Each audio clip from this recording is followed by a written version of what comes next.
While we're on the subject then of Keir Starmer, one of the plans he had, which I think he tried to sort of sneak in before the Trump inauguration, was the handing over of the Chagos Islands to Mauritius. So the Chagos Islands have got about 60 islands. One of them, Diego Garcia, is pretty important because it does have a very strategic military base for the US. And as far as I understand, talk about 1,500 in Honduras. I think there's over 5,000 personnel on this base. Lots of reasons why Trump wouldn't like the decision. That decision has now been delayed, and we're waiting to see what Trump is going to say. And I think the answer to that question is going to be pretty straightforward. I think you're right. And I'm not entirely sure that when the decision was made by the British government to effectively hand the Chagos Islands back, the timing of this looked really weird. And it was plain that if it was going to happen, they clearly wanted it to happen under Biden's time. When Trump came into power, there was initially this shock, oh God, what's going to happen now? He's a disruptive force.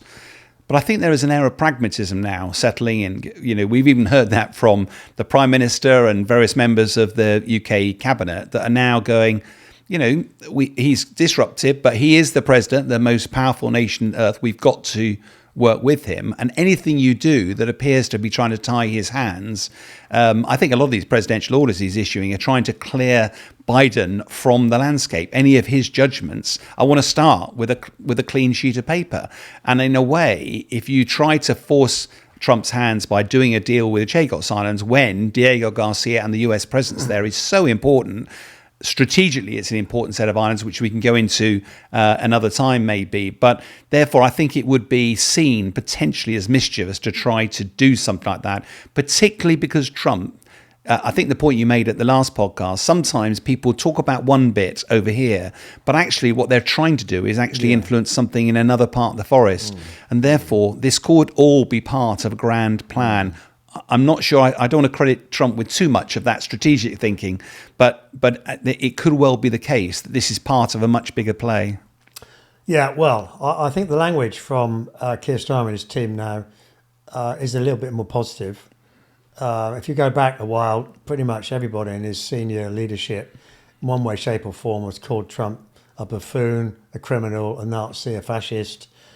So now they're full of congratulations. So maybe this is an opportunity for them to give what might be perceived by others as a bit of a gift back to Trump.